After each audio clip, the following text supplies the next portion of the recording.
السلام عليكم، ازيكم يا حبايبي؟ عاملين ايه؟ معانا خبر النهارده. مواليد 5 ابراج فلكيه في انتظار مفاجآت ماليه غير متوقعه، ابرزهم مواليد برج الثور. مواليد برج الثور يشهد اصحاب هذا البرج تحسنا في وضعهم المالي، ولديهم ايضا فرص استثماريه كبيره. على الصعيد المهني، لا تتردد في عرض أفكارك المميزة على رؤسائك، وحاول التعرف على كل ما هو جديد ومختلف في مجالك المهني من أجل زيادة خبرتك المهنية. مواليد برج العذراء، يتمتع مواليد برج العذراء بتوازن كبير في حياتهم، مما يساعدهم على حل المشاكل المعقدة وتحسين علاقتهم الرومانسية مع شركاء حياتهم.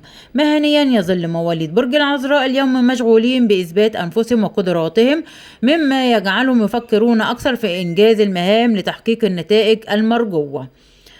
مواليد برج العقرب، يشعر الأشخاص المولودون تحت هذا البرج برغبة قوية في التطور، وسيجدون الفرصة لتحليل حياتهم واتخاذ قرارات حاسمة.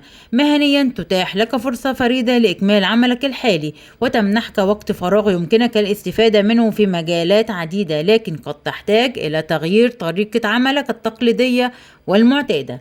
مواليد برج السرطان، كونه البرج الذي تقع فيه الخلية، فإن المولودين هناك سيكون لديهم فرص كبيرة في حياتهم العاطفية والمهنية.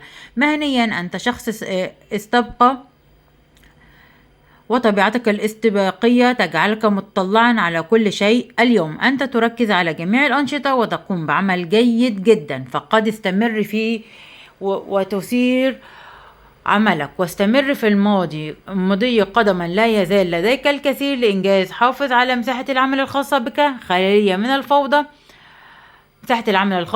خالية من الفوضى، وأكمل المهام من وقت لآخر. مواليد برج الجدي، سيجد الأشخاص المولودون تحت هذا البرج الدعم الذي يحتاجونه لتحقيق أهدافهم المهنية والتقدم في حياتهم المهنية. على الصعيد المهني، قدراتك العقلية قوية جدا اليوم، وبفضلها ستتمكن من تلقي ومعالجة الكثير من المعلومات بشكل أكثر من المعتاد.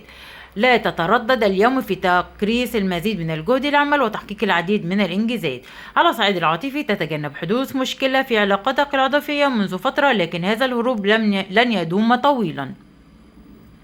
اتخذ خطوة اليوم وتحدث بصراحة مع شريكك عما تشعر به، حتى لو كنت تشعر بعدم الارتياح. وبكده يكون ده الفيديو بتاعي والخبر بتاعي النهاردة.